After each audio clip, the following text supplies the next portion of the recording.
dough from scratch. Rolling it is going to take a bit of a process. The book actually goes, it's probably a 6 to 7 page process of making this dough. Now you can make it by hand. Many people will tell you to. She does give a recipe to handle this with a food processor. That's exactly what I'm going to try to do, and hopefully we can make this work properly. I'm going to be making 2 batches of this in a single time because I'd like to cut this in half. It'll keep in the fridge for approximately a week, and I'll just go ahead and bake my second shell once I get this out of the pan and use it for another tart in another video. So let's get to cooking. Okay, we're going to start to make this crust. Now the ingredients for a 9-inch pie shell. Now her recipe in her book's a bit confusing. I actually went online and someone had sort of done the calculations for me. So we're going to use those calculations and see how well they turn out. Now I'm doubling this recipe. If you want to make this crust yourself, you're going to use 1 cup flour. You're going to use, let me just go to the recipe, it's going to be easier. 1 cup of flour, 1 tablespoon granulated sugar, 1/2 teaspoon salt. You're going to need 6 tablespoons of chilled butter, 2 tablespoons chilled vegetable shortening, 4.5 tablespoons of chilled ice water. So like I said, I'm doubling that. So I have 2 cups flour. Now in baking, she recommends you have to be very precise. You have to be very precise on your measurements of flour. It's not just scoop it and oh yeah, that looks right. You can take the measuring cup, lightly bring it out, take a flat knife and run along the top. But when you're cooking pastries and stuff, she has really refined these recipes. She actually recommends that you weigh it. So that's exactly what I do. I bring out my digital scale. I put it on. A cup of flour is 5 ounces. So this is 10 ounces worth of flour. I know I'm dead on. We have 1 tablespoon of sugar. Again, I'm going to double it. This is actually 1. We're going to do 2 of these. And I got a full teaspoon of salt. My butter. Now the butter, we're going to make this all in the food processor. You want to cut this in little halves, long ways, and then you want them basically in just 3/8 inch little cubes. And we're going to dump all that in. You take your shortening ahead of time. I put it in the fridge last night. You're going to chill down your shortening, and we're going to put all of this together. Now, why do we use shortening and not just all butter? Our butter is a bit different. So in France, you could use all butter, and it makes a very nice, light, flaky crust. However, ours doesn't tend to do that. It makes a bit of more of a firm crust. And so what we do is by putting in the shortening, it's going to simulate the French style. It's going to give you a nice, light, beautiful crust of your pie. So let's try to get down and see what happens. Okay, as I was mentioning earlier, she wants the butter to cut in just 3/8 inch chunks, which really are not big at all. This whole process goes pretty quick. So let's see if I can cut that. Butter can be a pain in the ass to work with on a knife. I'm always afraid I'm going to cut myself.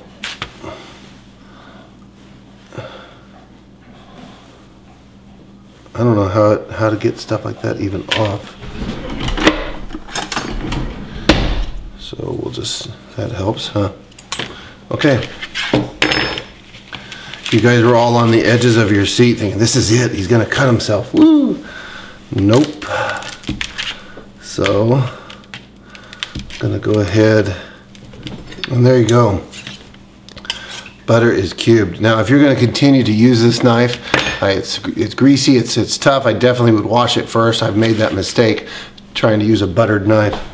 Now we're going to make this dough in the food processor. She says to use the metal blade. This is my cutting blade. I'm not really exactly sure how that's going to work. I would think she'd want to use more of a dough blade. Maybe they didn't have this back then. I'm not sure. But we're going to try this to see how well it works. Now we've cubed up the butter. We're going to apply the butter and the flour and my chilled shortening all at once into the food processor.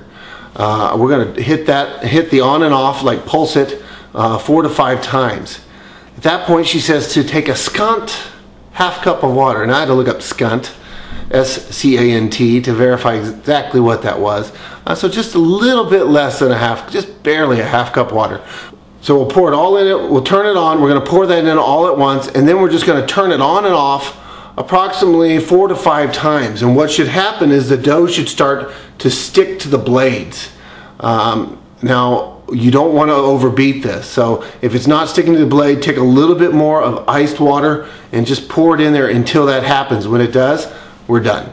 Okay, we're going to take our chunks of butter. Let me adjust you up just a bit.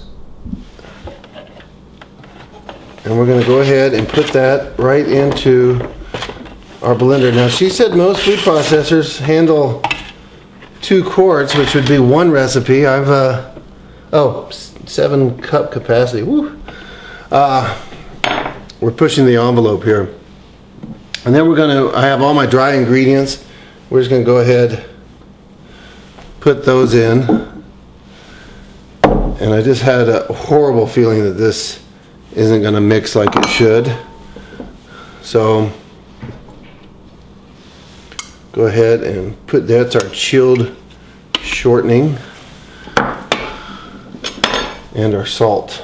Now, she said, and remember this is for 1 recipe, so we're making 2. I've got ice water, which you can't really see me pour, but just a little under a cup of ice water. Go ahead, let's put our lid on this. And at this point, we're just going to turn it on for about 4 or 5 times.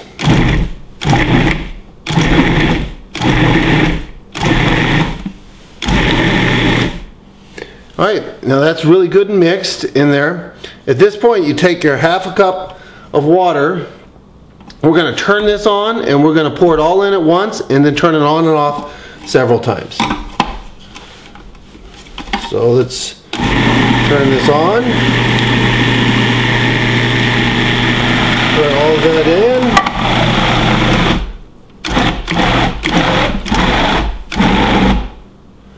And that's 5 times. Now, okay, it's definitely starting to stick on the blade. She says at that point it's done when we want to bring it out. I'm not going to adjust she says to do this on a flour board. I'm just doing it right on my counter. Hopefully, I'm going to lightly flour that. And we're just going to try to roll this. It's definitely not going to roll out. So you can see how it's definitely, oh no you can't, now you can. It's definitely sticking to the blade. I'm going to get a rubber spatula and let's get this out. As I'm getting all of this out, most American chefs would be done at this point. She says the difference with what the French do is that they start what they call a frissage, and that's exactly what we're going to do, hopefully. And that's to push this out. See if I can get that into there. I'm going to put a little flour on this because it's pretty sticky, although she doesn't say to. I just don't want it to stick to my hand. So I'm going to, now what we want to do is we want to, with the heel of our hand, we're going to continue the blending. I'm going to adjust you just a bit, and you want to take about 2 ounces and just push it out to continually mix in the remaining ingredients. Now it's really sticking to my hand, which is not what I wanted at all, but I'm going to continue. Get some more flour on this, and you just want to push it, or as the French would say, frissage. So I'm going to bring that back up here and put. Good to have like a pastry scraper because this stuff's is gonna stick. And she says just knead it a bit into a ball. I have made homemade biscuits before, so I am familiar with a little bit about this. So we'll see how well this works. As far as now, remember this is. I'm going to cut this. I'm going to try to even this out, and we're going to cut it in 2 like that. Separate them. Make these into nice little balls like that. set them aside. I'm going to put a little flour on that side. And we're almost done.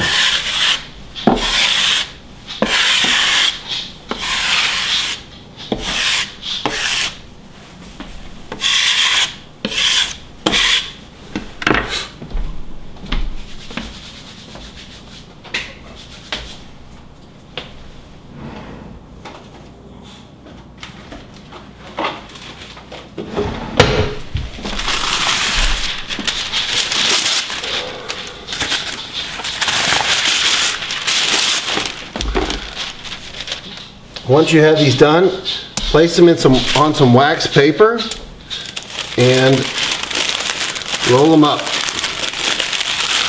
just like so. Do one more here. I'll move it down.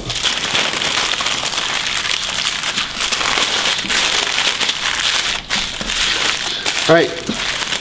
Place these in your freezer for about 1 hour. We're going to harden them up. We don't want them to congel, but we do need them a little bit harder to work with. Or you can put them in your fridge overnight. And then when we come back, we'll get ready to put them into the cake pan.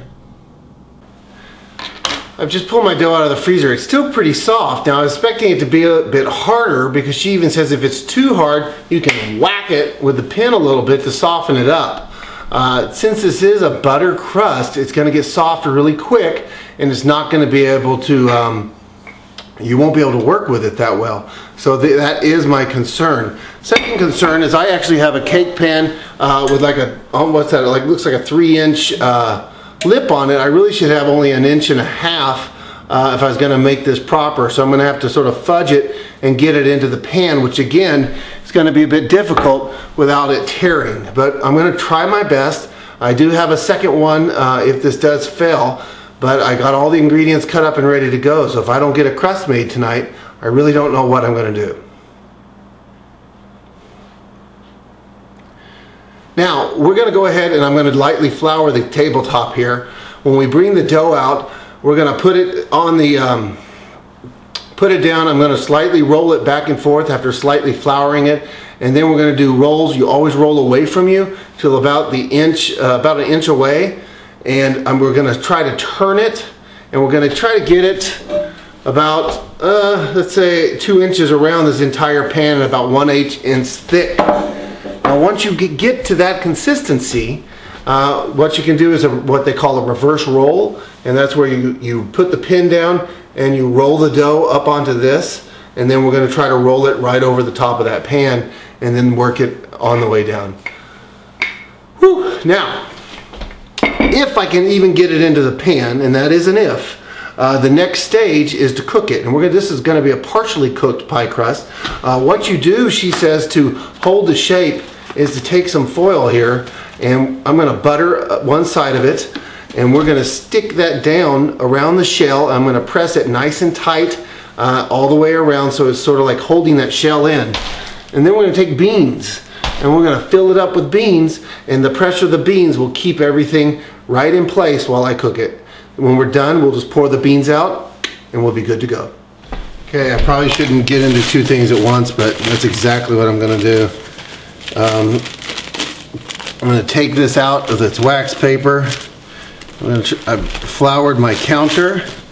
I'm going to lightly coat that in flour. I'm going to start in the center here, and we're just going to get that started. And we're just going to roll it out to about 1 inch. And what we want to do is pick it up, turn it, roll it out to about 1 inch, pick it up, turn it, roll it out to about 1 inch.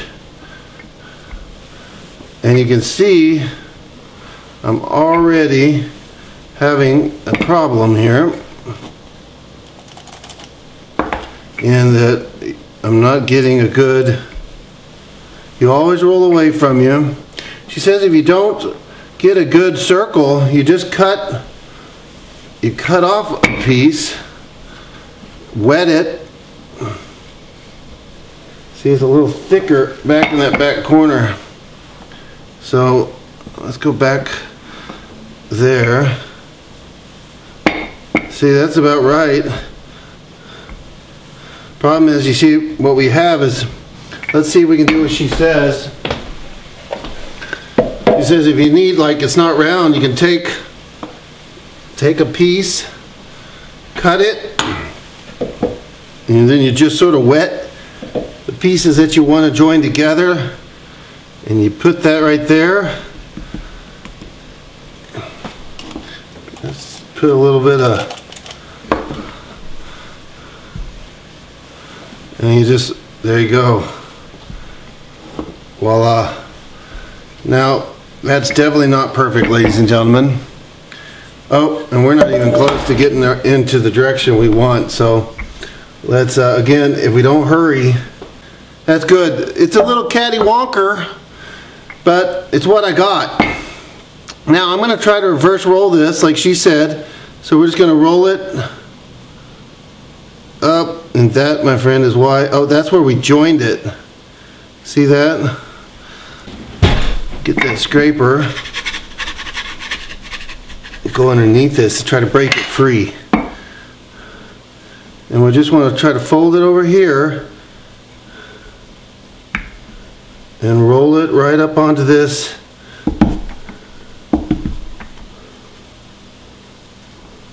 See, it's getting a little soft on me.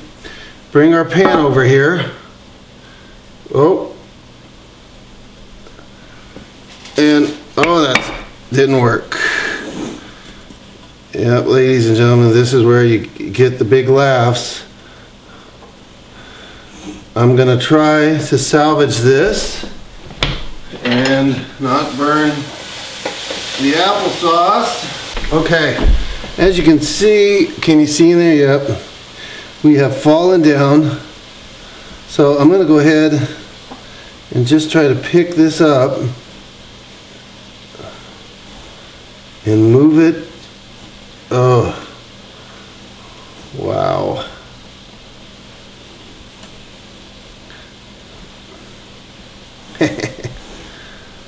Yeah, it's too soft.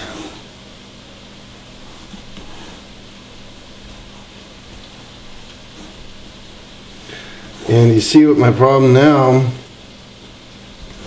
is, I don't have anything on that side of the pan. This isn't going to work. Again, the pan was so big. Alright, there you go, guys. I'm going to ball this up. I'm going to put it in some wax paper, put it in the fridge. Maybe I can get it cold and reuse it. Probably a bunch of people out there saying nope.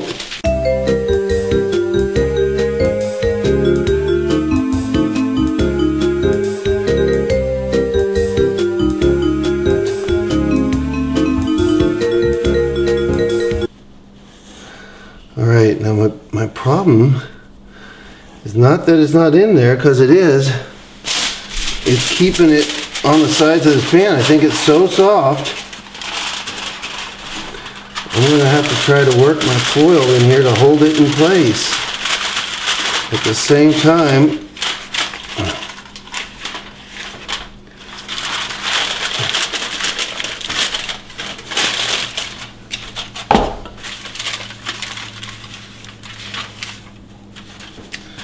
this might be my frustrating throw it across the room moment. Just gotta breathe, relax, it's gonna be okay. Luckily this isn't like some uber expensive, meat product I'm working with, or, it's just apples and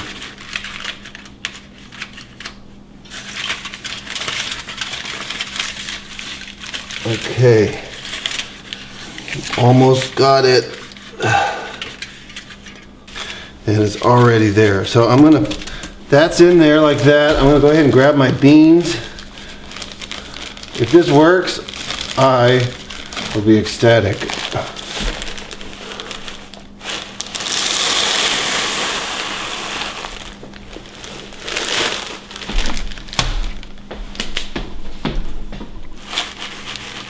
Okay.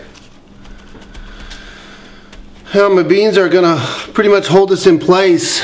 Okay, it's in there. I've got my beans in. I'm gonna put it in the middle rack. I'm gonna bake it in a preheated oven of 400 degrees for 8 to 9 minutes. I moved my dog's bed into the kitchen. I've been spending so much time in here, I feel guilty. So I brought him in so he can sit in here with me and he can help me cook. So that's sous chef bullseye right there. Now at this point we should pour out the beans and remove the foil. So I'm going to try to do that without making a complete mess.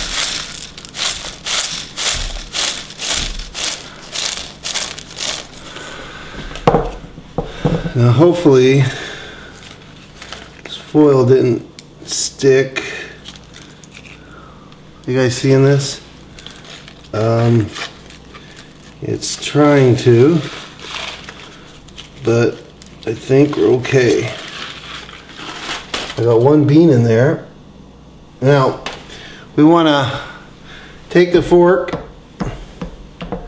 poke it all on the bottom there. We don't want this to rise. Put it back in the oven for about 2 more minutes. Probably could have stayed in for a couple more minutes. See, it is puffing a bit. I of course would have reached and grabbed this latch by my hand. Now this is going to undo that. And ladies and gentlemen, it just drops down just like that.